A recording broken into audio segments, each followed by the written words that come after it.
তো এখন দেখো আমরা হচ্ছে গতদিন পর্যন্ত কিভাবে ইউরিনটা আসলে ফর্মেশন হয়, ঠিক আছে, কিভাবে আমাদের দেহে মূত্রটা তৈরি হয় সেটা হচ্ছে একটা ছোটোখাটো আমরা বলেছিলাম, ছোটোখাটোভাবে বলছিলাম যে হচ্ছে তিনটা উপায়, ঠিক আছে। একটা হচ্ছে আলট্রাফিল্ট্রেশন বা অতি সূক্ষ্ম পরিস্রাবণ, টিউবুলার রিঅ্যাবজর্পশন, পুনরায় আবার হচ্ছে কীভাবে শোষণ হবে সেটা, এবং টিউবুলার সিক্রেশন। তো আজকেও সেই বিষয়টা আমরা বলবো। তো তার আগে কিছু একটা বেসিক জিনিস শিখতে হবে, সেটা হচ্ছে টোটাল মূত্রটা, এটা তো মূত্রটা মানে কীভাবে ফর্মেশন হয় তাই, কিন্তু আমরা মূত্রের মাধ্যমে কী বের করে দিচ্ছি, মূলত যেটা বের করে দিচ্ছি হচ্ছে ইউরিক অ্যাসিড জাতীয় যে পদার্থগুলো, নাইট্রোজেন ঘটিত যে বর্জ্য পদার্থগুলো, সেইগুলো মূলত বের করে দিচ্ছি। তো সেই বর্জ্য পদার্থগুলো আমাদের দেহের ভিতরে আসলে কোথায় তৈরি হচ্ছে, অর্থাৎ আমাদের দেহের ভিতরে মূলত মানুষ হচ্ছে, তোমরা যদি হচ্ছে আর সাথে সাথে বইটাও রাখবা, ক্লাসের সাথে সাথে বইটাও সাথে সাথে রাখবা। তো এখানে যদি দেখো রেশনের শারীরবৃত্ত যদি দেখো, তাহলে এখানে দেখবা যে মানুষের মূত্রে ইউরিয়ার পরিমাণটা অনেক বেশি। এই ইউরিয়ার পরিমাণটা বেশি থাকাকে বলতেছে ইউরিওটেলিজম। আর যেসব প্রাণীদের এই যে ইউরিয়াটার পরিমাণ বেশি থাকে তাদেরকে বলতেছি আমরা ইউরিওটেলিক প্রাণী, ঠিক আছে। তাহলে মানুষ এক প্রকার ইউরিওটেলিক প্রাণী। তো শুধু মানুষের ক্ষেত্রে না, আমরা মাজেদা বেগমের বইতে কয়েকটা প্রকার আমরা জানছি, ঠিক আছে। মাজেদা বেগমের বইতে কয়েকটা প্রকার জানছি, সেগুলো শিখবো। সেটা হচ্ছে ফার্স্ট অফ অল আমরা যেটা নিয়ে আলোচনা করলাম যে ইউরিওটেলিক প্রাণী, যেটা অর্থাৎ এই যে ইউরিওটেলিক প্রাণী আসলে, ইউরিওটেলিক প্রাণীর উদাহরণ কি, মানুষ। তো মানুষের দেহে অর্থাৎ যেটা বলা হচ্ছে রেচন পদার্থের ভিতরে ইউরিয়ার পরিমাণটা অনেক বেশি থাকবে, ইউরিয়ার পরিমাণটা অনেক বেশি থাকবে, তাদেরকে বলতেছি আমরা ইউরিওটেলিক প্রাণী। মানে মানুষ সহ কিছু কিছু স্থলজ প্রাণী প্লাস সাথে সাথে বিভিন্ন সামুদ্রিক প্রাণী, এটা একটু মনে রাখবো, বিভিন্ন সামুদ্রিক প্রাণী, এটা কিন্তু তার উদাহরণ। আচ্ছা, এটা গেল। আচ্ছা, তারপরে আরেক ধরনের মানে সেটাকে বলা হয় ইউরিকো। ইউরিকো একই জিনিস, কিন্তু হচ্ছে নাম দিচ্ছি ইউরিকো টেলিক প্রাণী। যদি বলি ইউরিকোটেলিক প্রাণী, সেটার ক্ষেত্রে আমরা অর্থাৎ বলতে চাচ্ছি তাদের ভিতরে ইউরিক অ্যাসিড, ঠিক আছে, তাদের মূত্রে বা রেশন পদার্থের ভিতরে ইউরিক অ্যাসিড বেশি থাকে। যেমন তোমাদের আমরা হচ্ছে ঘাসফড়িং পড়াইছি, তাই না, ঘাসফড়িং পড়াইছি, সেখানে বেশিরভাগই বারবারই একটা কথা বলছিলাম যে হচ্ছে সেখানে কিন্তু ইউরিক অ্যাসিড অনেক বেশি পরিমাণে আছে, অর্থাৎ ইউরিক অ্যাসিড কিন্তু বেশি পরিমাণে থাকে, তাকে বলছি ইউরিকোটেলিক প্রাণী। এবং সেটার উদাহরণ হচ্ছে সাধারণত হচ্ছে বিভিন্ন প্রকার পতঙ্গ, অর্থাৎ সেই আর্থ্রোপোডা পর্বের প্রাণী, তারপরে হচ্ছে টিকটিকি, ঠিক আছে, টিকটিকি, তারপর হচ্ছে টিকটিকি, সাপ, পাখি ইত্যাদি, সাপ, পাখি ইত্যাদি, এগুলো হচ্ছে ইউরিকোটেলিক প্রাণী। এটা তোমাদের বইতে নেই, সো বইতে এগুলো হচ্ছে একটু অ্যাড করে নিবা, আইদার সেটা নোট করে নিবা পাশে, অথবা একটা ছোটো কাগজে লিখে সেটা এখানে সেট করে নিবা। তারপরে যেটা বলতেছি আমরা এটা জানবো, সেটা হচ্ছে মানে অ্যামোনোটেলিক, ইউরিওটেলিক প্রাণী পড়ছি, ইউরিকো পড়ছি, আর এবার পড়বো সেটা হচ্ছে অ্যামোনিয়া। অ্যামোনিয়া বেশি থাকবে, ঠিক আছে, অ্যামোনিয়া বেশি থাকবে, ঠিক আছে। তাদেরকে আমরা বলতেছি হচ্ছে অ্যামোনোটেলিক প্রাণী, অ্যামোনোটেলিক প্রাণী, অ্যামোনোটেলিক প্রাণী। তাদের দেহে মানে তাদের রেশন পদার্থে অ্যামোনিয়ার পরিমাণ বেশি থাকবে। যেমন আমরা কিন্তু আমাদের বইতে পড়ছি হাইড্রার কথা মাথায় রাখবা। এবং অ্যানিলিডা পর্বের যে কেঁচো আছে, সে কেঁচো কিন্তু তার উদাহরণ, কেঁচো তার উদাহরণ, সাথে সাথে চিংড়ি, ঠিক আছে, চিংড়ি তার উদাহরণ, মাথায় রাখবো, চিংড়ি উদাহরণ, এবং বিভিন্ন প্রকার মাছ ইত্যাদি, চিংড়ি, মাছ ইত্যাদি, ঠিক আছে। এইটা হচ্ছে গুরুত্বপূর্ণ। তো এইটা হচ্ছে এই কয়েকটা জিনিস একটু জেনে রাখবো, হোয়াট ইজ ইউরিওটেলিক প্রাণী, ইউরিকোটেলিক প্রাণী, আর অ্যামনোটেলিক প্রাণী। এটা বুঝলাম যে বিভিন্ন প্রকার হচ্ছে আসলে আমরা রেচনে প্রথমত বুঝাই যে হচ্ছে এখানে তোমরা বইটা যখন বের করবে তখন হঠাৎ করে পড়বা যে ফিজিওলজি অফ এক্সক্রিয়েশন বা রেচনের শারীরবৃত্ত। তো এই ফিজিওলজি মানে কি, দেহের ভিতরে আসলে কীভাবে তৈরি হচ্ছে। এর আগ পর্যন্ত আমরা হচ্ছে দেখতে পাইছি যে কিডনিতে কী কী থাকে, কিডনির কোথায় কী থাকে, এইগুলো দেখছি, তাই না। এবং কিডনিতে কিন্তু যে গঠনটুকু ভুলে গেলে হবে না, যে হচ্ছে কিডনির যে নেফ্রনের গঠনটুকু কিন্তু ভুলে গেলে হবে না। এবং সাথে সাথে আমি বলছিলাম যে কোন এলাকায় হচ্ছে আসলে কর্টেক্সে থাকে, কোন এলাকায় মেডুলাতে থাকে, এই যে কথাগুলো বলছিলাম, কয় প্রকার নেফ্রন আছে, প্লাস সাথে সাথে আমরা বলছিলাম কীভাবে মানে রক্তটা আসে, পাথওয়ে অফ ব্লাড এবং পাথওয়ে অফ ইউরিন, এইটা কিন্তু ভুলে গেলে চলবে না। এবং সাথে সাথে এই যে ইফারেন্ট আর্টারিওলটা কীভাবে আবার প্যাঁচায় এখানে পেরিটিউবুলার প্লেক্সাস গঠন করে, সেটা কিন্তু মানে সেটা ভুলে গেলে চলবে না, কারণ এগুলার উপরই খুবই গুরুত্বপূর্ণ কথা আছে। তো এইগুলো আমরা কী কী গঠন সেটা জানছি, তো সেটা হচ্ছে অ্যানাটমি। এবং তোমাদেরকে আমি পড়তে বলেছিলাম এই জিনিসগুলো, যে বলেছিলাম মূত্র তৈরির 3টা ধাপ আছে, যে হচ্ছে সেটা অবশ্য আজকেও একটু বিস্তারিত বলবো, ঠিক আছে। 3টা ধাপ আছে, মূত্র তৈরির 3টা ধাপ আছে, যে আলট্রাফিল্ট্রেশন, টিউবুলার রিঅ্যাবজর্পশন, টিউবুলার সিক্রেশন, সেটা বিষয়ে বলবো। তার আগে মূত্রটা যে তৈরি হয়, অর্থাৎ আমরা মানুষের ক্ষেত্রে যেটা কথা বললাম যে মানুষ প্লাস সামুদ্রিক প্রাণীর ক্ষেত্রে যে হচ্ছে ইউরিওটেলিক প্রাণী, ইউরিয়াটা আসলে কোথায় তৈরি হয়। তো তোমরা যখন হচ্ছে মানে চ্যাপ্টার 3তে যখন হচ্ছে ডাইজেশন চ্যাপ্টার পড়ছো, মানে লিভার বা যকৃৎ পড়ছো, সেখানেই কিন্তু অ্যাকচুয়ালি পড়ছো যে হচ্ছে এই মূত্রটা তৈরির পদ্ধতি, ঠিক আছে, মূত্রটা তৈরির পদ্ধতিটা পড়ছো। তো এই নাইট্রোজেন জাতীয় যে বর্জ্য পদার্থ, এটার ক্ষেত্রে কী হয়, ঠিক আছে, সেটা আমরা একবার জানবো, যে হচ্ছে কীভাবে এই ইউরিয়া তৈরি হয়, অর্থাৎ যে নাইট্রোজেন ঘটিত যে বর্জ্য পদার্থটা সেটা কীভাবে তৈরি হয়, সেটা নাইট্রোজেন ঘটিত বর্জ্য পদার্থ কীভাবে তৈরি হয় সেটা পড়বো, বর্জ্য পদার্থগুলো। তো ফার্স্ট অফ অল এই পদ্ধতিগুলো তৈরি হওয়ার ক্ষেত্রে তুমি মনে রাখবা মূলত হচ্ছে দুইটা পদ্ধতি, মানে মূলত বেসিক্যালি দুইটা পদ্ধতি কাজ করে। একটা হচ্ছে আমিষ জাতীয় খাদ্যকে পরিপাক করতে হবে, ঠিক আছে, তাহলে আমি যেটা বলতে চাচ্ছি আমি জাতীয় খাদ্য, তাহলে ডাইজেশন অফ প্রোটিন, এই নাইট্রোজেন ঘটিত বর্জ্য পদার্থ তৈরি হয় প্রোটিন থেকে। দেখো আমাদের যে খাবারটা আমরা খাই, ঠিক আছে, এখান থেকে মনে করো আমরা হচ্ছে এটা হচ্ছে কি স্টোমাক, তো স্টোমাক থেকে খাবারটা খাইলে সেই খাবার দাবার থেকে যে মানে সার অংশটুকু অর্থাৎ প্রোটিন থেকে কী তৈরি হয়, অ্যামাইনো অ্যাসিড, সেই প্রোটিন থেকে অ্যামাইনো অ্যাসিডগুলো কিন্তু বলেছিলাম আমি এর আগেও যে হচ্ছে কী হয় যে একটা বিশেষ হেপাটিক পোর্টাল ভেইন বা হেপাটিক পোর্টাল শিরার মাধ্যমে আমাদের যকৃতের ভিতরে আসে। এই যকৃতের বিষয়ে এসে যকৃৎ সেটা দেখে যে আমাদের দেহে প্রোটিনটা কত পার্সেন্ট লাগবে, যদি বেশি বেশি লাগে তো সেটাকে সে সংরক্ষণ করলো, প্লাস সাথে সাথে রক্তের ভিতরে বিভিন্ন বিভিন্ন জায়গায় পাঠাই দিল, এক্সট্রা যে হচ্ছে প্রোটিনগুলো থাকবে তো সেগুলোকে এই প্রোটিন থেকে আসলে এখানে প্রোটিন নাই, এখানে সেটা হচ্ছে অ্যামাইনো অ্যাসিড হয়েছে, সেই অ্যামাইনো অ্যাসিড থেকে সে আসলে নাইট্রোজেন ঘটিত বর্জ্য পদার্থ বানাবে। বা মনে করে অ্যামাইনো অ্যাসিডটা সরাসরি দরকার না, এর থেকে বিভিন্ন উপাদান দরকার, যেমন সেই বিভিন্ন উপাদান দরকার যার মাধ্যমে পরবর্তীতে একটা জিনিস শিখবা, আমরা শর্করা খাই আর অ্যামাইনো অ্যাসিড খাই আর চর্বি খাই, যা কিছু খাই সেটা তোমরা একটা বিশেষ প্রক্রিয়ার কথা পড়ছো যে ক্রেবস চক্র, ঠিক আছে, ক্রেবস চক্র কথা পড়ছো। এই ক্রেবস চক্রটা কিন্তু হচ্ছে শ্বসন প্রক্রিয়া একটা গুরুত্বপূর্ণ ধাপ। এই ক্রেবস চক্রের মাধ্যমে কিন্তু আসলে শক্তি তৈরি হয় প্রচুর পরিমাণে মাইটোকন্ড্রিয়ার ভিতরে, এই যকৃতের ভিতরে সেই শক্তিটা তৈরি হয়। তো আমরা অ্যামাইনো অ্যাসিড খাই আর যাই খাই মানে মানে চর্বি খাই আর হচ্ছে শর্করা জাতীয় জিনিস খাই, সেগুলো ক্রেবস চক্রের মাধ্যমে শক্তি তৈরি করে, ঠিক আছে, ক্রেবস চক্রের মাধ্যমে অর্থাৎ সব কিছু শক্তি তৈরি হয়। সেটা পরবর্তীতে আরও বিস্তারিত কোনো দিন যদি হচ্ছে বোটানি চ্যাপ্টার 9-এর কথা আসে তো সেক্ষেত্রে আরও বিস্তারিতভাবে বলবো। তো যেটার কথা আছে এখানে যেটা বলতেছি, প্রোটিনটা এখান থেকে ডাইজেশন হয়ে যকৃতের ভিতরে যাচ্ছে এবং তারপরে অর্থাৎ ডাইজেশনটা হয়ে আসলে অ্যামাইনো অ্যাসিড উৎপন্ন হয়েছে। নেক্সট আমার অ্যামাইনো অ্যাসিডটাকে কী করতে হবে, ডিঅ্যামাইনেশন জিনিসটা কি, তো আমি একটা অ্যামাইনো অ্যাসিড মানে কি প্রোটিনটা মানে তো অনেক এরকমভাবে অনেকগুলো অ্যামাইনো অ্যাসিডের শৃঙ্খল, তো আমি যদি একটা অ্যামাইনো অ্যাসিড লিখি আর কি, তাহলে একটা অ্যামাইনো অ্যাসিডের মানে কি, কার্বনের চারটা হাতে চারটা জিনিস, এক পাশে হচ্ছে COOH, আর এক পাশে হচ্ছে NH2, আর এক পাশে হচ্ছে R, এবং আর এক পাশে হচ্ছে বলতেছে হচ্ছে হাইড্রোজেন। এটা একটা কাইরাল কার্বন, ভালো করে দেখছো যে চার হাতে চারটা জিনিস, ঠিক আছে, চার হাতে চারটা জিনিস, এটা এক প্রকার কাইরাল কার্বন, ঠিক আছে। ওই নেক্সট একটা মানে কিছুদিন আগে একটা ট্রল আসছিল না যে হচ্ছে কাইরাল গার্ল হচ্ছে কে বলো তো, দেখছো এই ট্রলটা, মিথিলা, হ্যাঁ কাইরাল গার্ল। আচ্ছা যাই হোক ওটার বিষয়ে আসতেছি না, তা হচ্ছে ডিঅ্যামাইনেশন। তো ডিঅ্যামাইনেশনের বিষয়টা আমি যেটা বলতেছি, কার্বনে চারটাতে চারটা জিনিস দেখতেছে এখানে, এক পাশে হচ্ছে যেহেতু অ্যামাইনো অ্যাসিড একটা মূলক থাকবে, আবার অ্যামিন NH2 হচ্ছে অ্যামিন, একটা জিনিস খেয়াল রাখবে, আর NH3 যদি কোথাও থাকে সেখানটাকার আর মানে হচ্ছে যৌগের নাম আসবে অ্যামিন, এই কথাটুকু একটু মাথায় রাখবে, অ্যামিন আর অ্যামিন। তো এটা গেল। এখন আমি যেটা কথা বলতেছি এখানে আর হচ্ছে অ্যালকাইল মূলক বলতে কি CnH2n+1। তো এইভাবেই মূলত হচ্ছে এইভাবেই দুইটা অংশ আসলে ভাগ করা যায় আমাদের হচ্ছে এই যে ডিঅ্যামাইনেশন মানে কি, যে এই অ্যামিন মূলকটাকে আমি আলাদা করে ফেলবো। আমি যদি একটা অ্যামাইনো অ্যাসিডটাকে দুইটা ভাগে ভাগ করি তাহলে সেখানে দুইটা জিনিস পাই, একটা হচ্ছে অ্যামিন মূলক এবং বাকি যে অংশটুকু, এই যে অংশটুকু, হ্যাঁ আসিফ জিজ্ঞেস করছে কাইরাল গার্ল কে ভাইয়া, তাহলে তুই ট্রল দেখিস না, ট্রল হচ্ছে কাইরাল গার্ল হচ্ছে মিথিলার কথা বলা হয়, মানে ওরে হচ্ছে তাহসান, তারপর দেখ সৃজিত বিভিন্ন যে তার কথা বলতেছি, ভাইরাল গার্ল নিয়েই তো মাঝে কদিন ট্রল আসছিল। তো যেটা কথা বলতেছিলাম আমি ওদিকে যাবো না। তো ডিঅ্যামাইনেশন, এই অ্যামাইনো অ্যাসিডটাকে আমি ভাঙতেছি, অ্যামাইনো অ্যাসিডের দুইটা পার্ট পাবো, একটা হচ্ছে অ্যামিন এবং আর একটা হচ্ছে এই পাশের যে অংশটুকু সেটা হচ্ছে কিটো অ্যাসিড, এই যে অংশটুকু মানে RCH3 এই অংশটুকুর নাম হচ্ছে কিটো অ্যাসিড, ভালো করে খেয়াল করতে হবে। তাহলে এইটুকুর নাম অ্যামিন, এইটুকুর নাম কিটো অ্যাসিড। তো ডিঅ্যামাইনেশন মানে অ্যামিনটাকে আলাদা করে ফেলা, অর্থাৎ আমি যেটাকে অ্যামিন মূলক এবং সাথে সাথে কিটো অ্যাসিড মূলকটাকে আলাদা করে ফেলতেছি। তো তোমাদের বইতেও যখন তুমি পড়বা তখন হচ্ছে এই অংশটুকু দেখতে পাবা যে অ্যামাইনো অ্যাসিড পরীক্ষায় ডিঅ্যামিনেশনে দুটো জিনিস ভাগ করতেছে, কিটো অ্যাসিড এবং অ্যামিন। তো এটা গেল। নেক্সট এই অ্যামিনটা দেখতেছে একটা হাইড্রোজেন। এই প্রক্রিয়াগুলো সব কোথায় হচ্ছে বলতো, সব কিন্তু সেই যকৃতের কোষের যে কোনো একটা কোষ, যকৃতের কোষ কি হেপাটোসাইট, সেই কোষের সাইটোপ্লাজমে হচ্ছে এই প্রক্রিয়াগুলো হইতে থাকতেছে, ঠিক আছে, মানে সেগুলো সাইটোপ্লাজমের ভিতরে হইতে থাকতেছে। তো সেইগুলা তা দেখতেছে সেই সাইটোপ্লাজমের সাথে হাইড্রোজেনের সাথে যুক্ত হয়ে সেখানে অ্যামোনিয়া তৈরি হচ্ছে। তো অ্যামোনিয়াটা এবার বিশেষ একটা প্রক্রিয়ার মাধ্যমে এখানে দেখো যা লিখে আছে আল্লাহর রহমতে একটা বোঝা যাবে না, আমি সেটা ক্লিয়ার করে দিচ্ছি।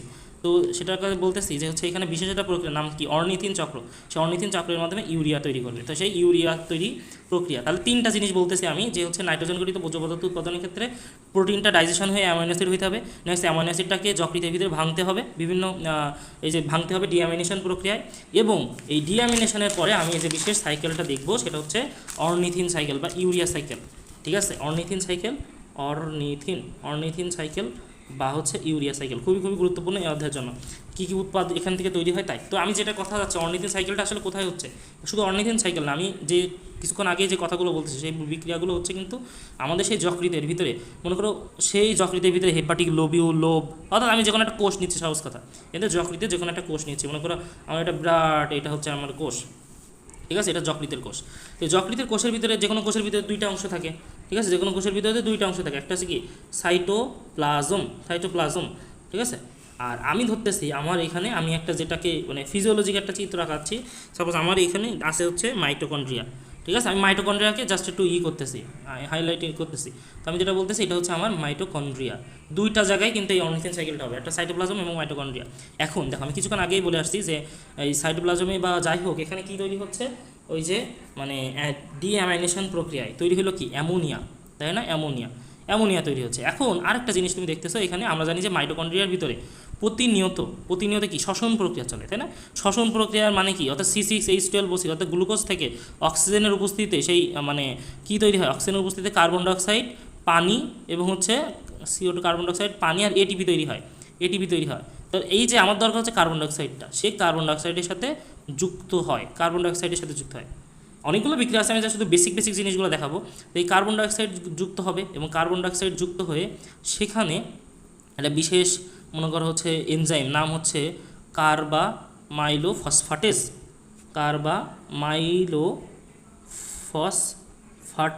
এনজাইমের সাথে এইখানে আসলে একটা এটিপি খরচ হয়, ঠিক আছে, একটা এটিপি খরচ হয়ে এটিপি তৈরি হলো, অর্থাৎ একটা ফসফেট যে বের হয়ে চলে গেল না, এটিপি মানে তো ট্রাই আর এটা ডাই, একটা বের হয়ে চলে গেল না, সেইটা যুক্ত হবে, এই দুইটার সম্মিলিত একটা যৌগ তৈরি হবে, নাম তার কার্বামাইলো, ঠিক আছে, ফসফেট তৈরি হবে, কার্বামাইলোফসফেট। তো এই কার্বামাইলোফসফেটটা বাইরে থেকে কার্বামাইলোফসফেটটা দেখা যাবে, বাইরে থেকে বলতে এই সাইটোপ্লাজম থেকে একটা বিশেষ বিশেষ একটা যৌগ আসবে, কার্বামাইলোফসফেট আছে। এখন কার্বামাইলোফসফেটটা বাইরে থেকে বলতে এই সাইটোপ্লাজম থেকে বিশেষ একটা যৌগ আসবে, নাম তার অর্নিথিন। তো অর্নিথিনটা কীভাবে কী হচ্ছে সেটা আমরা পরবর্তীতে বুঝতেছি। আপাতত যে বাইরে থেকে অর্থাৎ সাইটোপ্লাজম থেকে মনে করতেছে একটা অর্নিথিন আসতেছে, অর্নিথিন আর এই কার্বামাইলোফসফেট দুইটা যুক্ত হয়ে তৈরি হবে বিশেষ একটা যৌগ, নাম তার হচ্ছে সাইট্রুলিন, ঠিক আছে, সাইট্রুলিন তৈরি হবে। এখন এই সাইট্রুলিনটা এবার দেখো, এই সাইট্রুলিনটা মাইটোকন্ড্রিয়া থেকে বের হয়ে চলে আসবে কোথায়, মানে এখানে চলে আসবে হচ্ছে সাইটোপ্লাজমে, ঠিক আছে, সাইটোপ্লাজমে চলে এসে সে বিশেষ একটা এনজাইমের সহায়তায়, নাম তার মানে অ্যাসপার্টেট, ঠিক আছে, অ্যাসপার্টেটের সাথে যুক্ত হয়ে সে আসলে তৈরি করবে কি, তৈরি করবে হচ্ছে আরজিনোসাকসিনেট নামক একটা যৌগ তৈরি করবে। একটু কঠিন লাগতে পারে যে হচ্ছে অনেকগুলো নাম, উল্টোপাল্টা নাম, ঠিক আছে, এগুলো যৌগের নাম আর কি, সাকসিনেট তৈরি করে, এটা কিন্তু সাইটোপ্লাজমে সহজ বিষয়। অ্যামোনিয়া কার্বন ডাইঅক্সাইড যুক্ত হলো কার্বামাইলোফসফেট, অর্নিথিন বাইরে থেকে আসতেছে, সেটাকে বলতেছি যুক্ত হলো কার্বামাইলোফসফেটের সাথে সাইট্রুলিন যুক্ত হয়ে সাইট্রুলিন তৈরি হচ্ছে। নেক্সট সাইট্রুলিনটা অ্যাসপার্টেটের সাথে যুক্ত হয়ে যেটা অ্যাসপার্টেট হচ্ছে বাইরে ছিল, অর্থাৎ সাইটোপ্লাজমে ছিল, তার সাথে যুক্ত হয়ে আরজিনোসাকসিনেট তৈরি করতেছে।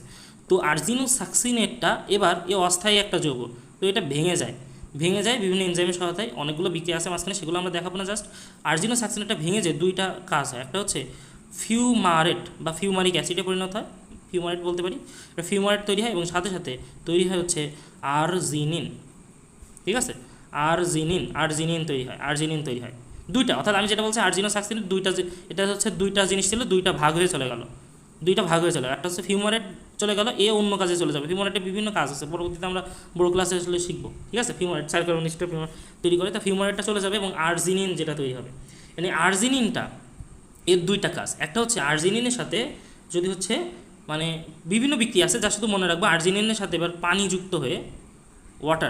যুক্ত হয়ে তৈরি করবে অর্নিথিন, আরজিনিনটা অর্নিথিন তৈরি করবে। আর পানি মাঝে মাঝে দেখা যাবে কিছু অংশ পানিযুক্ত হবে না, আরজিনিনটা কনভার্ট হবে এবার ইউরিয়াতে, আর্জিনিনটা কনভার্ট হবে ইউরিয়াতে। তাহলে যেটা কথা বললাম, এই যে দেখো চক্রটা, এই অর্নিথিন কোথা দিয়ে আসলো হঠাৎ করে, আমরা যেটা বললাম না কিছুক্ষণ আগে যে অর্নিথিনটা, এই যে এই প্রক্রিয়াটা এইভাবে চক্র আকারে চলতে থাকবে। এইভাবে যে অর্নিথিন বারবার তৈরি হয়, এই প্রক্রিয়াটার নাম এই জন্য হচ্ছে অর্নিথিন চক্র, এবং তাতে প্রত্যেকবার বাই প্রোডাক্ট হিসাবে ইউরিয়া তৈরি হবে। এবং এই যে ইউরিয়াটা মানে এক্সট্রা যে অংশটুকু ইউরিয়াটা, এবার মনে করো যকৃতে আছে, তো যকৃত থেকে আমরা জানি যে এবার হেপাটিক ভেইন আছে, হেপাটিক ভেইন থেকে সেটা ইনফেরিয়ার ভেনা কাভা, ঠিক আছে। অর্থাৎ আমি যেটা বলতেছি, এর মাধ্যমে সে রক্তের ভিতরে চলে আসলো। রক্তের ভিতরে চলে আসা বলতে সে আসলে হেপাটিক ভেইনের পরে ইনফেরিয়ার ভেনা কাভা, তারপর হার্টে গেল, হার্ট থেকে এবার মনে করো সারা মানে এরপরে আসে না, এ তো যকৃত, ইউরিয়াটা যাবে মূলত হেপাটিক ভেইন মানে তো শিরা রক্ত, তাহলে শিরা রক্তের সাথে সে সেই লাংস বা হচ্ছে ফুসফুসে যাবে, ফুসফুস থেকে দেখা গেলো আবার হার্টে চলে আসবে, পালমোনারি শিরার মাধ্যমে চলে আসবে। তো সেই মাধ্যমে অর্থাৎ আমি যেটা বলতেছি টোটাল সারা দেহে চলে গেছে মনে করো, সারা দেহে যখন আসবে আবার হার্ট থেকে সে হচ্ছে সেই চলে যাবে রেনাল আর্টারির মাধ্যমে, রেনাল আর্টারির মাধ্যমে কোথায় চলে যাবে, সেই বৃক্ক বা কিডনিতে চলে যাবে। কিডনি থেকে এইবার আমার কীভাবে আমি আলাদা করবো সেটা হলো বিষয়। বৃক্ক থেকে এবার আসলে আমার মূত্রের মাধ্যমে নিষ্কাশিত হবে এই ইউরিয়াটা।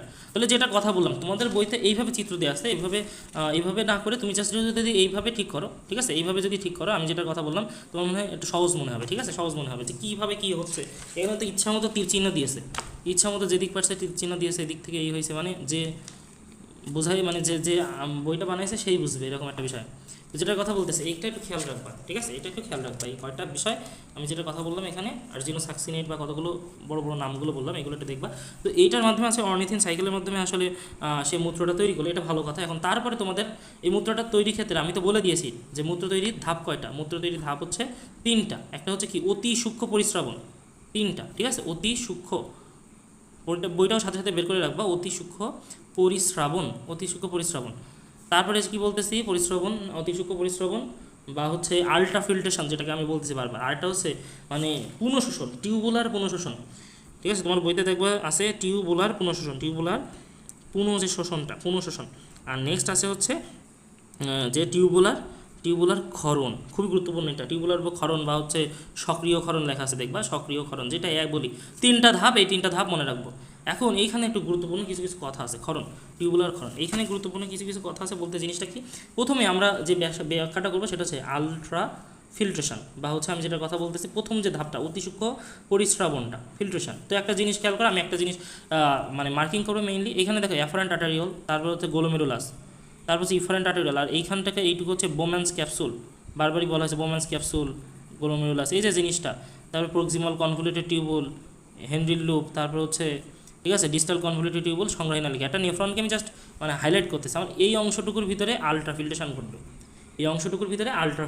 ঘটবে, তো আমি এই অংশটুকু অর্থাৎ আমি যেটা বলতেছি রেনাল কর্পাসল অংশটুকু আমি যদি হাইলাইট করি, ঠিক আছে, তো আমি যেটা বলতে চাচ্ছি যে মনে করো এটা সেই অ্যাফারেন্ট আর্টেরিওল, ঠিক আছে, এটা হচ্ছে আমার মূলত হচ্ছে সেই মানে এটা আমি ধরতেছি, এটা হচ্ছে আমার গ্লোমেরুলাস, আমি মোটা করে দেখাইছি জাস্ট গ্লোমেরুলাস, এবং এইটা হচ্ছে আমার বোম্যান্স ক্যাপসুলের 2টা লেয়ার থাকে, বাইরের যে লেয়ারটা প্যারাইটাল লেয়ার, প্যারাইটাল লেয়ার, ঠিক আছে, বোম্যান্স ক্যাপসুল, এটা হচ্ছে আমার বোম্যান্স ক্যাপসুল, আর এটা হচ্ছে আমার গ্লোমেরুলাস, ভালো করে বলতেছি, এটা হচ্ছে গ্লোমেরুলাস, আর এটা হচ্ছে বোম্যান্স ক্যাপসুল। আচ্ছা, এবার বিষয়টা হচ্ছে কি, আল্ট্রাফিল্ট্রেশনের ক্ষেত্রে আমি বলেছিলাম একটা জিনিস বলেছিলাম, এবার এটা ক্লিয়ার করে নিতে হবে, সেটা হচ্ছে কি, এই যে এটা হচ্ছে অ্যাফারেন্ট আর্টারিওল, এটা হচ্ছে ইফারেন্ট আর্টারিওল। তো অ্যাফারেন্ট আর্টারিওলটার বলেছিলাম এইভাবে মোটা, অ্যাফারেন্ট আর্টারিওল যে হচ্ছে এই যে হচ্ছে লুমেনটা অনেক মোটা, ঠিক আছে, অ্যাফারেন্ট আর্টারিওলে লুমেনটা অনেক মোটা এবং ইফারেন্ট আর্টারিওল লুমেনটা অনেক মানে সংকীর্ণ, মানে ছোটো, চিকন। তাহলে অলরেডি যখন সে হচ্ছে মনে করে এইভাবে রক্তটা যাচ্ছে, অনেক বেশি পরিমাণে রক্ত নিয়ে যে এইখানে হঠাৎ করে সে বাধাপ্রাপ্ত হচ্ছে, এ একটা বিষয়। এবং সাথে সাথে আরেকটা জিনিস সেটা খেয়াল করতে হবে, আমাদের 2টা জিনিস শিখতে হবে, একটা হচ্ছে অভিস্রবণিক চাপ, ঠিক আছে, একটা হচ্ছে জিনিস শিখতে হবে অভিস্রবণিক চাপ, একটা জিনিস শিখতে হবে, আর হচ্ছে দ্রবণ চাপ, এটা শিখতে হবে, দ্রবণ চাপ। তো একটা জিনিস মনে রাখবা, যে কোনো দ্রবণে দ্রবণ মানে কি আসলে, যে মনে করো কোনো মিক্সচার, সাপোজ কথা কোনো মিক্সচারের কথা বা তো মিশ্রণের কথা বলতেছি, তবে দ্রবণ হইতে গেলে তাকে অবশ্যই সমসত্ব মিশ্রণ হইতে হবে, বাইরের থেকে দেখে পার্থক্য করা যাবে না, বাইরে থেকে দেখে আলাদা করা যাবে না। যেমন আমি বালি আর অর্থাৎ আমি যদি বালি আর হচ্ছে পানি মিশাই, তাহলে তো বাইরে থেকে দেখে বুঝতে পারবো যে এই অবস্থার বালি আছে, এই অবস্থার পানি আছে, এটাকে বলি হচ্ছে আমরা অসমসত্ব মিশ্রণ। তো যাই হোক, ওটা বিষয় না, কেমিস্ট্রি বিষয়। আমি যা শুধু বলতেছি যে হচ্ছে তোমাকে বাইরে থেকে দ্রবণ হইতে গেলে পার্থক্য করা যাবে না। তো যে কোনো দ্রবণের ক্ষেত্রে, ঠিক আছে, তোমরা একটা অসমোসিস শিখছো না, বা হচ্ছে অভিস্রবণ, সেটা কি আসলে যে এমন দুইটা হচ্ছে দুইটা ভিন্ন দ্রবণ মাঝখানে যদি অর্ধবৃত্ত পদ্মা থাকে, তাহলে অর্ধবৃত্ত পদ্মা থাকে তাহলে মনে করো সেই কম ঘনত্বের স্থানে, তাহলে একটা জিনিস দেখো, কম ঘনত্ব, এখানে এটা বলা হয় কম ঘনত্বের স্থান থেকে বেশি ঘনত্বের স্থানে কি যায়, দ্রাবক যায়, এটা বলা হয়। কিন্তু ভালো করে মনে রাখবে, এখানে কম ঘনত্বের স্থানে কিন্তু দ্রাবক যায়। দ্রাবক মানে কি, যার পরিমাণটা বেশি থাকবে, অর্থাৎ আমি যেটা বলতে চাচ্ছি পানির পরিমাণটা বেশি থাকে, পানি যাবে।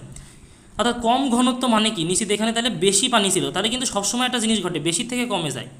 এখানে বেশি ছিল কিন্তু পানি, ঠিক আছে, এখানে পানিটা চলে যাচ্ছে, দ্রাবকটা বেশি ছিল, মনে রাখবা দ্রাবকটা এখানে বেশি ছিল, দ্রাবকটা বেশি ছিল, এখানে বেশি ঘনত্ব বেশি। কি দুধে যদি আমি মনে করো বেশি বেশি পানি দিই তাহলে দুধের ঘন কমে যাবে, তাই হলো কম ঘনত্ব। আর দুধে যদি কম পানি দিই তাহলে কি বেশি ঘনত্বটা অনেক বেশি, দুধের ঘনত্বটা, অর্থাৎ সেখানে আমি বলতেছি যে দ্রাবকটার পরিমাণ অনেক কম ছিল, তাই বেশি দ্রাবক থেকে বেশি মানে কম দ্রাবক হয়ে গেছে। এটা তো একটা ব্যাখ্যা আছে, সাথে সাথে একটা জিনিস মনে রাখবা, মানে এটা হচ্ছে এই যে প্রক্রিয়াটা, এটাকে বললাম অভিস্রবণ। তবে এইটা তো বিষয় আছে, সাথে সাথে একটা জিনিস খেয়াল রাখবা, সেটা হচ্ছে সবাইকে একটা জিনিস খেয়াল রাখবা, সেটা হচ্ছে প্রত্যেকটা দ্রবণের ভিতরে দুইটা চাপ থাকে, একটা হচ্ছে এই যে অভিস্রবণিক চাপ এবং আরেকটা হচ্ছে দ্রবণ চাপ। অভিস্রবণিক চাপ এবং দ্রবণ চাপ, এই দুইটা একটু ক্লিয়ার করে নেবে, অভিস্রবণিক চাপ এবং হচ্ছে দ্রবণ চাপ, ঠিক আছে। এবার অভিস্রবণিক চাপটা কি, মনে করো এইখানে এর সাথে কিছু সেই মনে করো দানা যুক্ত ছিল, সাপোজ এর ভিতরে কিছু লবণ পানি যুক্ত ছিল, মনে করতেছে এটা কোনো একটা লবণ পানি, ঠিক আছে। বা সাপোজ কিসমিসের যে উদাহরণ দেয়, কিসমিস মনে করো পানিতে মিশানো আছে, কিসমিসটা ফুলে ফেপে উঠলো, তো আমি কিসমিসের ভিতরে যে উপাদানটার কথা বলতেছি, প্রত্যেকটা দ্রবণের ভিতরে দুইটা চাপ আছে, অভিস্রবণিক চাপ, দ্রবণিক চাপ। এবং অভিস্রবণিক চাপের মানে অভিস্রবণিক চাপের থাকবে, মনে রাখবে ইনওয়ার্ড ফোর্স, মানে নিজের দিকে পানি টেনে নেওয়া, বাইরের থেকে কেউ পানি টেনে নেওয়া, ঠিক আছে। মনে রাখবা অভিস্রবণিক চাপের কাজ হচ্ছে, সেটা হচ্ছে ইনওয়ার্ড বা হচ্ছে ইনওয়ার্ড ফোর্স, মানে হচ্ছে বাইরের দিক থেকে পানিটা নিজের দেহের ভিতরে টেনে নেওয়া। আর দ্রবণ চাপের কাজ হচ্ছে বাইরে পানি, মানে মনে করো আমার দেহের ভিতরে অনেক বেশি, দ্রবণ চাপের কাজ হচ্ছে বাইরে পানি ফেলে দেওয়া, বাইরে পানি চলে ফেলাই দেওয়া, অর্থাৎ দ্রাবকটাকে বাইরে বের করে ফেলা। এখন প্রত্যেকটা জিনিসের ভিতরে দুইটা জিনিস থাকে, আমি বলতেছি মনে করতেছি এই সেই অভিস্রবণের বিষয়ে আসি, অভিস্রবণিক প্রেশার বা হচ্ছে মানে আমি যেটা বলতেছি অসমোটিক প্রেশারের কথা। তো দেখো এই দ্রবণটার ভিতরে দুইটা চাপ ছিল, এখানে মনে করতেছি কম ঘনত্ব, তাহলে বারবার খেয়াল রাখবে এখানে দ্রাবকের পরিমাণটা বেশি ছিল, দ্রাবকের পরিমাণটা বেশি থাকার কারণে অর্থাৎ তার ভিতরে দ্রবটা ছিল কম, ঠিক আছে।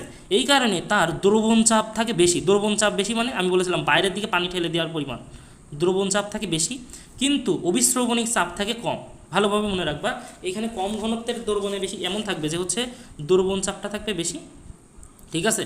আর এই থাকবে হচ্ছে সেখানে থাকবে অভিস্রবণিক চাপটা থাকবে হচ্ছে কম। অভিস্রবণিক চাপ বলেছিলাম নিজে, কিন্তু এই দ্রবণের ভিতরে ছিল বেশি ঘনত্বের জিনিস, তাহলে বাইরের দিক থেকে সে পানি নেওয়ার একটা ইচ্ছা ছিল, অর্থাৎ এর ভিতরে বেশি ঘনত্বের জিনিস বলতে কি এখানে দ্রব অনেক বেশি ছিল, অনেক বেশি, মনে করো ওই যে বললাম অনেক বেশি ছিল, লবণ পানি ছিল, সে বাইরের দিকে পানি নিয়ে নিজের ভিতরে আসলে একটা সমতা বজায় রাখার একটা সবসময় চেষ্টা করতেছে আর কি। তো বাইরের দিক থেকে পানি নেওয়ার চিন্তা ভাবনা করতেছে বারবার, ঠিক আছে। তো এইটার ভিতরে আমি বলতেছি যে অভিস্রবণিক প্রেশার বা অসমোটিক প্রেশার অনেক বেশি ছিল, কিন্তু হাইড্রোস্ট্যাটিক প্রেশার বা হচ্ছে এই যে দ্রবণ চাপ, অর্থাৎ এখান থেকে এর পানি নাই, তারপরে সে পানি বাইরের দিকে দেবে, এটার পরিমাণ কম ছিল, তাই কারণে এখান থেকে পানিটা এখানে গেছে, ঠিক আছে। এইটাই কিন্তু অভিস্রবণিক চাপ এবং দ্রবণ চাপ, এটার একটা মানে মেইন পার্থক্য আমি তোমাকে জাস্ট বলে দিচ্ছি, অভিস্রবণিক চাপ কি আর দ্রবণ চাপটা কি, ঠিক আছে। তো জিনিসটা যেটা বললাম এটা কিন্তু ক্লিয়ার করে নিতে হবে, কারণ না বোঝা থাকলে আবার বলতে হবে জিনিসটা। এখন এই কথাটা আমি কেন শেখাচ্ছি, এইখানে এই জিনিসটা গুরুত্বপূর্ণ। এখানে দেখো দুইটা চেম্বার, মাঝখানে তুমি জানো যে হচ্ছে এখানে হচ্ছে মানে ভিসেরাল যে লেয়ার, এখানে পোডোসাইট কোষ থাকে, তাই না, পোডোসাইট কোষ থাকে ভিসেরাল লেয়ারে, বলেছিলাম যে বোমেন্স ক্যাপসুলের দুইটা লেয়ার, প্যারাইটাল লেয়ার আর হচ্ছে ভিসেরাল লেয়ারে পোডোসাইট কোষ থাকে। তো ওইখান থেকে আমার দ্রবণটা এইখানে আসবে, তো কী জন্যে আসবে সেটার কারণটা হচ্ছে এই বলতেছি, এর ভিতরেও দুইটা চাপ থাকে, এর ভিতরেও দুইটা চাপ থাকে, ঠিক আছে, এর ভিতরেও দুইটা চাপ থাকবে, এর ভিতরেও দুইটা চাপ থাকবে। তো এর ভিতরে অভিস্রবণিক চাপ এবং হচ্ছে হাইড্রোস্ট্যাটিক চাপ থাকবে, ঠিক আছে। একটা বলতেছি এটা হচ্ছে গ্লোমেরুলাস, ঠিক আছে, তো গ্লোমেরুলাসের ভিতরে দুই ধরনের চাপ থাকবে, হাইড্রোস্ট্যাটিক চাপ এবং হচ্ছে মানে চাপ মানে দ্রবণ চাপ, আর এর ভিতরেও কিন্তু সেম টু সেম থাকবে। এখন জিনিসটা হচ্ছে,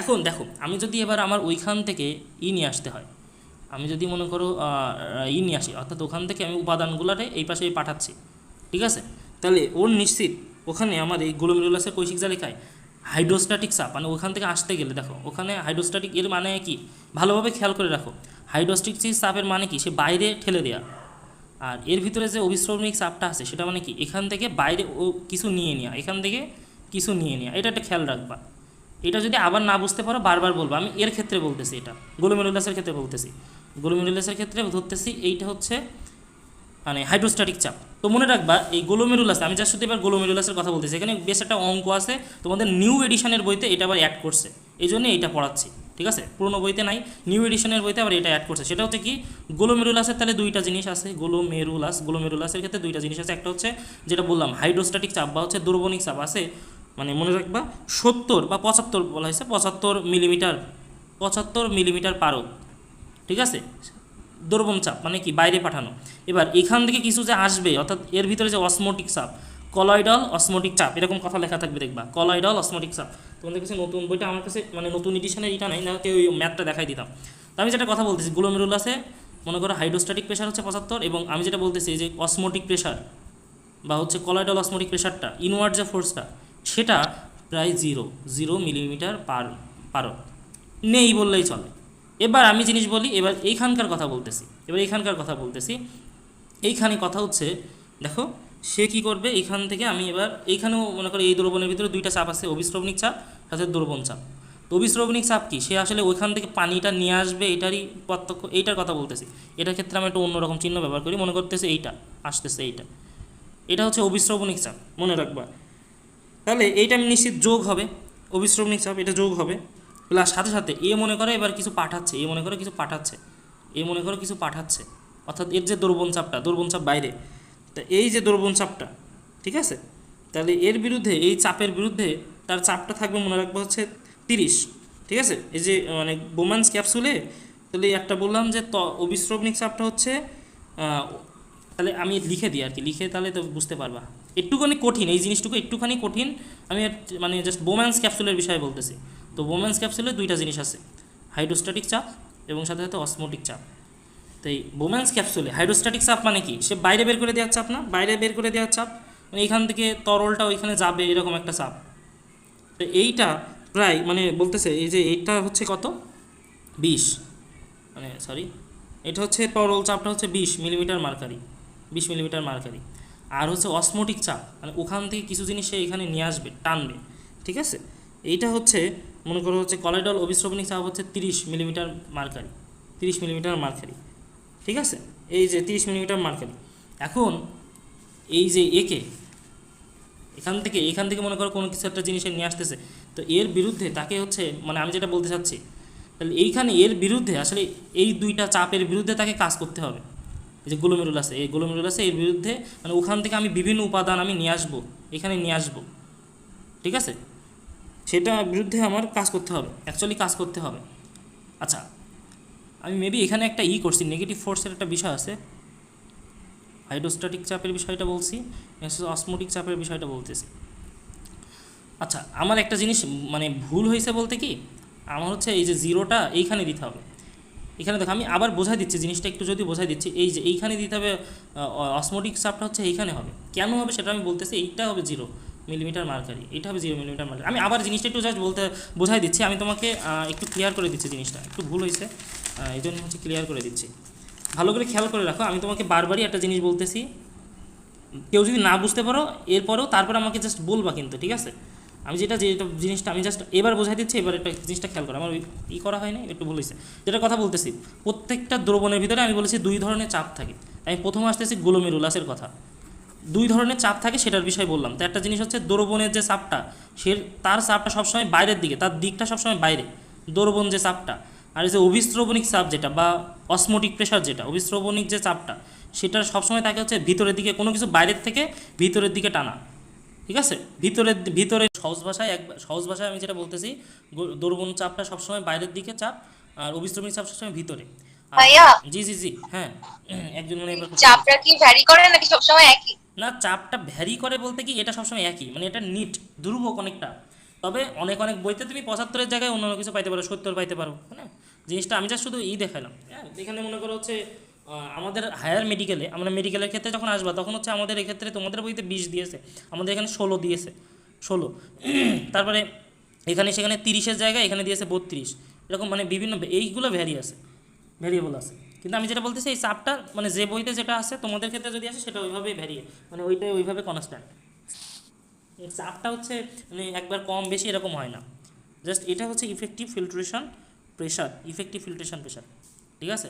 তাহলে যেটা কথা বললাম আমরা কীভাবে নেটটা বের করবো সেটা, তো এইটা হচ্ছে খুবই গুরুত্বপূর্ণ একটা বিষয় ছিল। তো এই চাপের পার্থক্যের কারণেই কিন্তু, এই চাপের পার্থক্যের কারণে, এবং আরেকটা জিনিস বললাম যে অ্যাফারেন্ট আর্টেরিওলটা লুমেন অনেক মোটা, এটা লুমেন অনেক লুমেনটা অনেক হচ্ছে কম, মানে অনেক হচ্ছে সরু, এই কারণে দেখা যাবে যে মানে লুমেনটা অনেক সরু, সরি মানে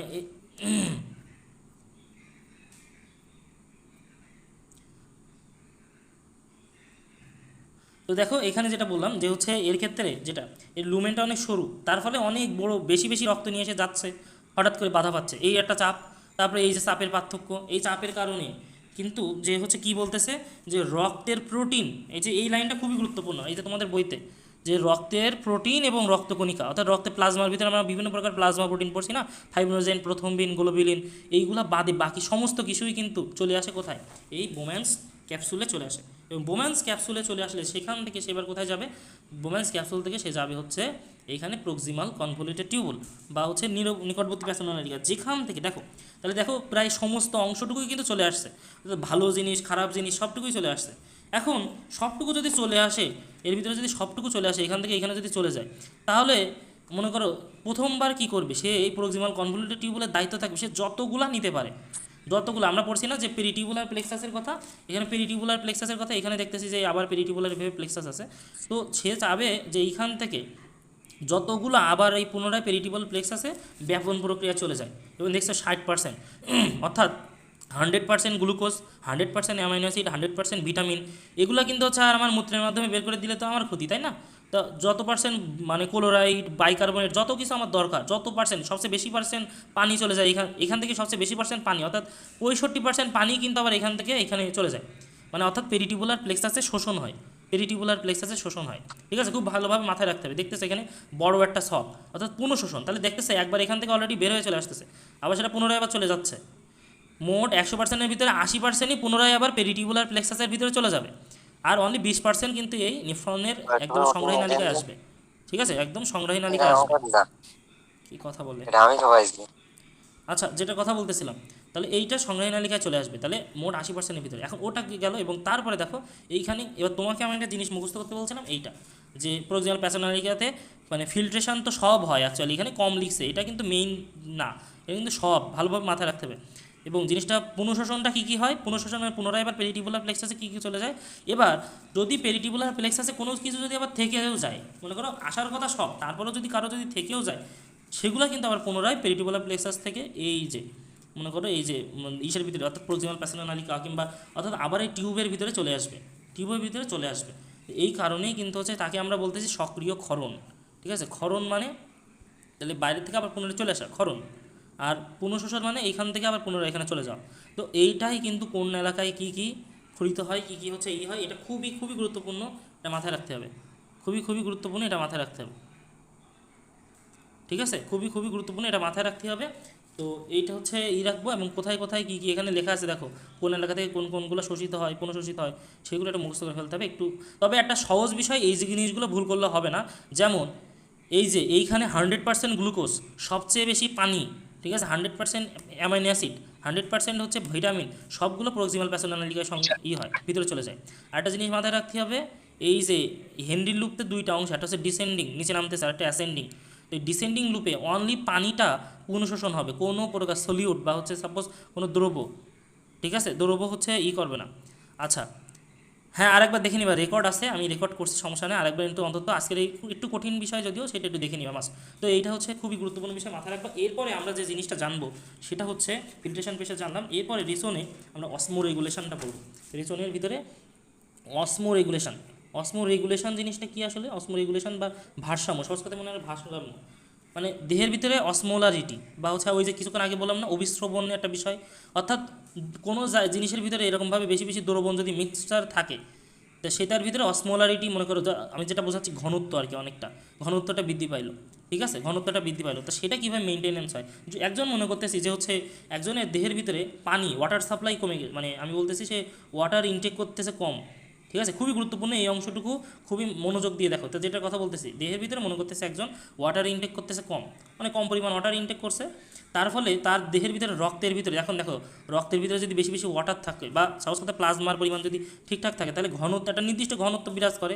তো যদি সে ওয়াটার ইনটেক করে কম, তাহলে রক্তের ভিতরে আস্তে আস্তে ওই যে মানে পানির পরিমাণটা কমতে থাকলো। তো সহজ কথায় আমি যেটা বলতে চাচ্ছি যে ব্লাড অসমোলারিটি, মানে ব্লাড অসমোলারিটিটা কমে গেল। অর্থাৎ আমি যেটা বলতে চাচ্ছি, ব্লাডের যে অসমোলারিটি মানে কিন্তু ঘনত্ব, রক্তের ঘনত্ব কমে গেল। অর্থাৎ আমি যেটা বলতে চাচ্ছি, ব্লাডের মনে করো অসমোলারিটি কমে গেল বলতে ব্লাডের ভলিউম বা হচ্ছে আয়তন কমে গেল, তাই না, আয়তন কমে গেল। অর্থাৎ আমি বলতেছি রক্তনালীর ভিতরে মনে করো আগে একেবারে চাপ দিয়ে চারিদিক দিয়ে রক্ত যাচ্ছিল, ঠিক আছে, এখন মনে করো পানির পরিমাণ একটু কমে গেছে, মনে করতেছে পাইপের ভিতরে মনে করো পানি যখন কমে যায় তখন মনে করো এরকমভাবে রক্ত যাচ্ছে। যদি এতটা ফাঁকা না, আমি জাস্ট শুধু বোঝাচ্ছি যে রক্তের চাপটা একটু কমে গেছে, যে পরিমাণে চাপ হওয়ার কথা সেভাবে রক্তের চাপ কমে গেছে। অর্থাৎ আমি যেটা বলতেছি ব্লাড প্রেশার কমে গেছে। এবার তোমরা এই জিনিসটা এই অধ্যায়ে পড়বা, প্লাস সাথে সাথে একটা জিনিস আছে, তোমরা হচ্ছে মানে অধ্যায়ে রক্তের চ্যাপ্টার, রক্ত সঞ্চালন চ্যাপ্টার, যেখানে নিম্নচাপ ব্যারো রিসেপ্টর বা আয়তন রিসেপ্টর যেটা পড়ছো, সেটা কিন্তু আসলে এইটাই, ঠিক আছে। ওখানে তুমি পড়বা যে আয়তন রিসেপ্টর বলতে এই যে রক্তচাপ কমে গেছে না, তখন বড় বড় সিস্টেমিক সেরা, বিভিন্ন সেরা উপসেরা সেগুলো জানতে পারবে যে আমাদের রক্তচাপটা কমে গেছে দেহের ভিতরে। তাহলে কীভাবে এই রক্তের চাপটা নিয়ন্ত্রণে আনবে, ঠিক আছে, ওটা কিন্তু আমরা হয়তো বা বুঝতে পারবো না, দেহের ভিতরে আমরা এই যে কাজগুলো ঘটতেছে এগুলো আমরা বুঝতেই পারবো না টোটালি, ঠিক আছে, বুঝতেই পারবো না। তো অ্যাকচুয়ালি কীভাবে হয় সেই জিনিসটা আমি দেখাচ্ছি। ব্লাড প্রেশার মনে করে একজনের কমে গেছে, সো ব্লাড প্রেশার যদি কমে যায়, তাহলে আমি যেটা বলতেছি যে হচ্ছে আমি যেটা বলতেছি ব্লাড প্রেশার যদি কমে যায়, তাহলে blood supply to the kidney, একটু কমে গেল, কিডনি কমে গেল না, একটু কমে গেল, blood supply to the kidney একটু কমে গেল। এবার এই ব্লাড সাপ্লাই কিডনি কমে গেল বা ব্লাড প্রেশার কমে গেল, তোমাদেরকে ফার্স্টের দিন আমি একটা জিনিস বলছিলাম যে এই যে অ্যাফারেন্ট আর্টারিওলে, ঠিক আছে, এই যে অ্যাফারেন্ট আর্টারিওলের, আমি যেটা বলতে চাচ্ছি অ্যাফারেন্ট আর্টারিওলের এইখানে একটা বিশেষ কোষ থাকে, মানে এটা হচ্ছে বোম্যান্স ক্যাপসুল ধরতেছে আমি।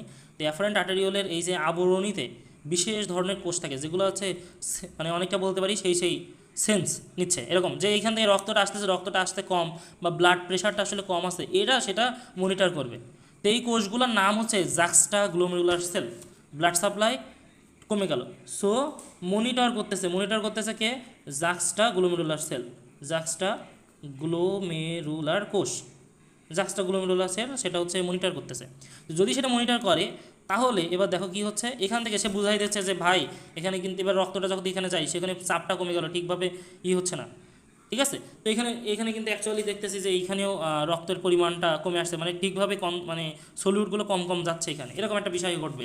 ঠিক এই সময়ই কী হবে বলো তো, যে হচ্ছে এই জাক্সটাগ্লোমেরুলার সেল থেকে রেনিন সিক্রেশন হবে টু দ্য ব্লাড।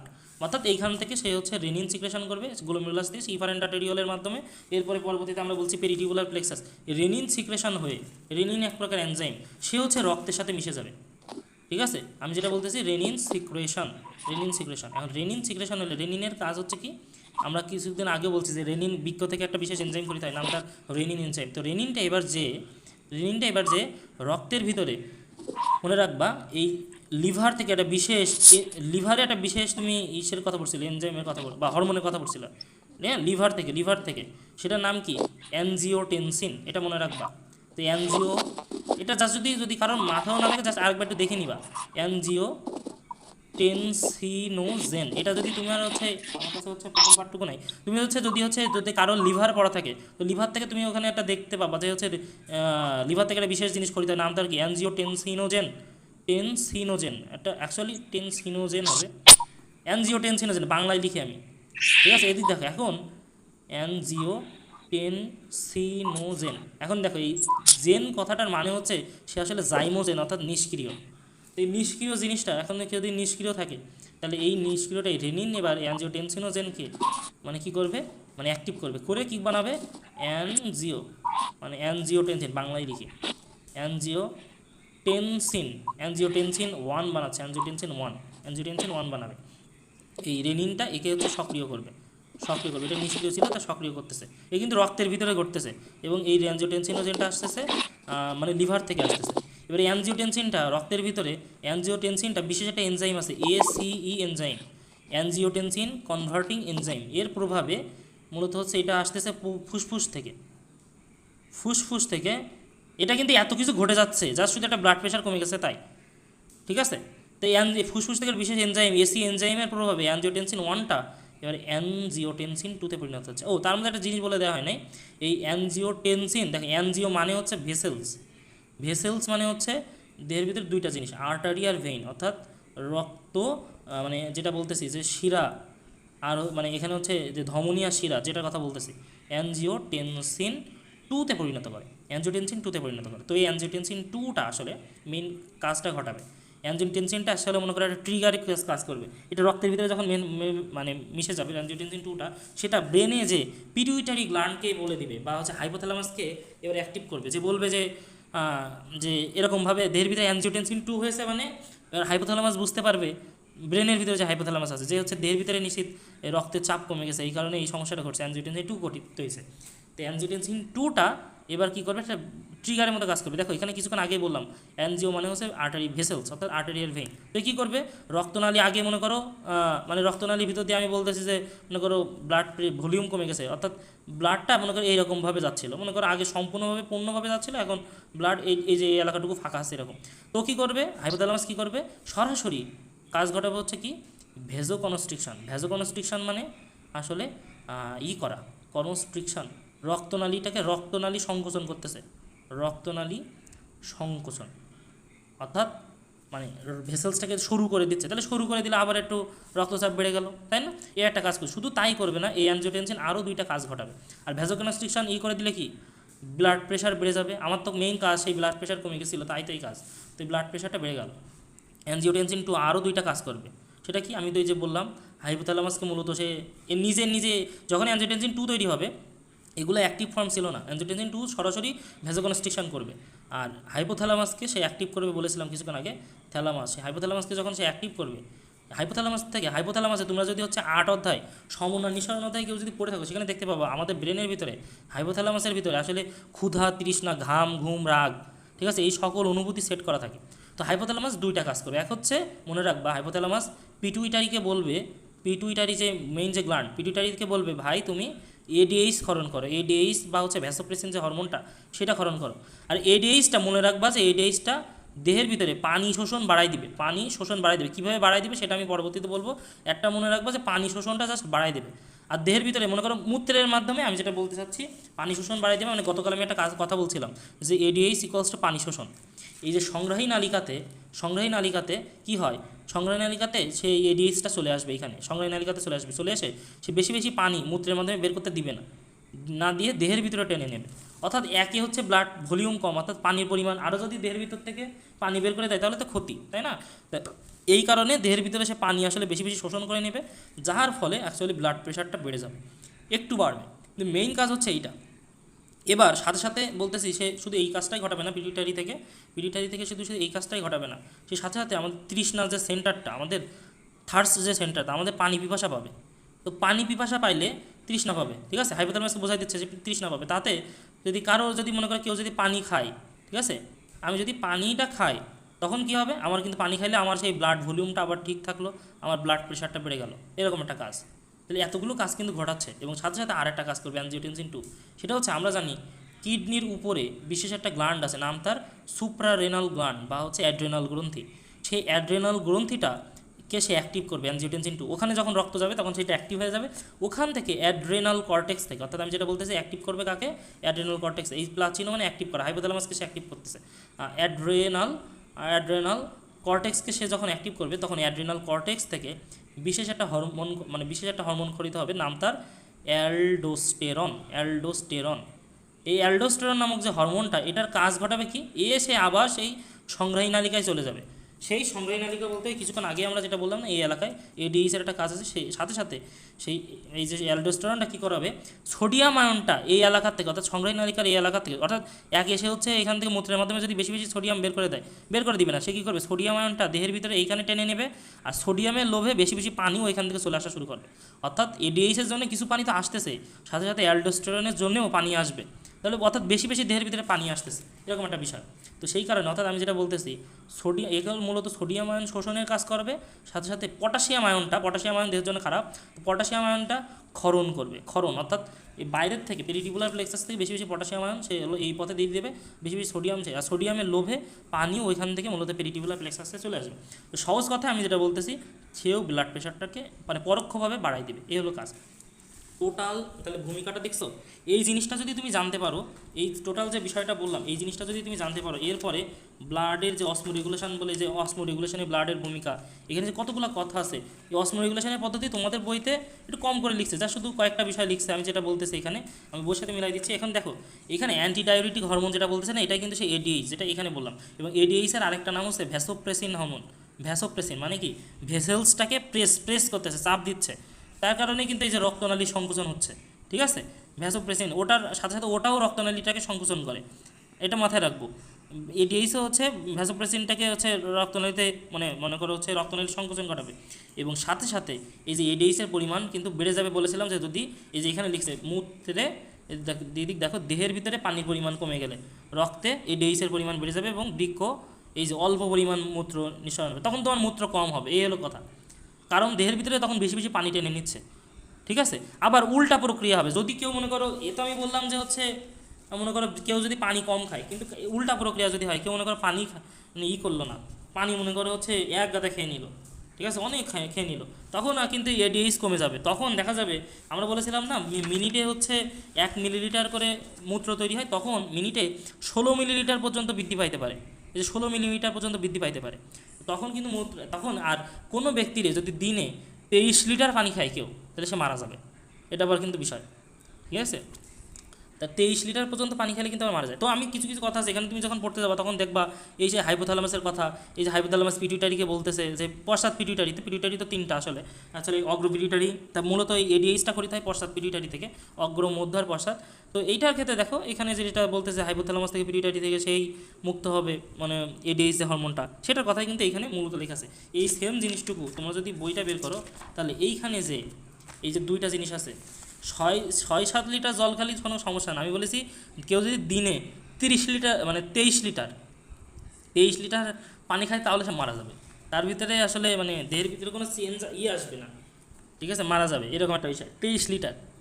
তো আমি যেটা কথা বলতেছি, এই যে দেখো সেই অ্যালডোস্টেরন, আমি 2টা জিনিস একসাথে লিখছি, মূত্রের ঘনত্ব নির্ণয় এবং সোডিয়ামের মাত্রা নিয়ন্ত্রণ। তোমাকে যদি বলে সোডিয়ামের মাত্রা নিয়ন্ত্রণ যদি প্রশ্নে আসতে হয়, তাহলে তোমাকে কিন্তু আর এই সোডিয়ামের মাত্রা নিয়ন্ত্রণ করতে গেলে এই যে এই বিষয়টুকুতে আসবে, এইটুকুতে আসবে, এগুলো আর আসবে না।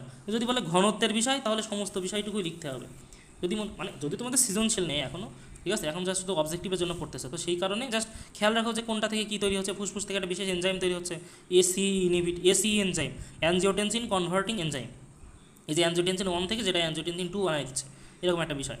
তো এইভাবে কিন্তু ব্লাড প্রেশারটা টোটাল নিয়ন্ত্রণ করতেছে। তোমাকে ফার্স্টের দিন আমি বলেছিলাম রেনিন এনজাইমটার মেইন কাজ হচ্ছে ব্লাড প্রেশার কন্ট্রোল করা, ঠিক আছে। তো এই কিন্তু সেই উপায়টা, অনেক গুরুত্বপূর্ণ একটা তথ্য দিলাম, এবং অনেক একটু জানা লাগবে, একটু বোঝার জিনিস। তো এই ভিডিওটা আবার একটু দেখবা, সবাই একটু চেষ্টা করবা হচ্ছে আবার দেখে একটু আবার একটু বারবার রিক্যাপিচুলেট করে এটা, ঠিক আছে। তো এই পর্যন্ত আপাতত রাখবো অসমো রেগুলেশন। আমি এর খাতাটা ছবি দিয়ে দেবো, ঠিক আছে, এটা ছবি দিয়ে দেবো। এক্সট্রা বিষয়গুলো একটু বইতে এরকমভাবে কোনো মানে ছোটো প্যাডের কাগজ বা যে কোনো কিছুতে লিখে বইতে সেট করে দিবা, ঠিক আছে, এটা একটু চেষ্টা করবা। তো আজকে আপাতত এই পর্যন্তই থাক, হ্যাঁ, আচ্ছা ঠিক আছে, তাহলে থাকো, ভালো থাকো সবাই। আর কোনো কোশ্চেন থাকলে অবশ্যই জানাবা।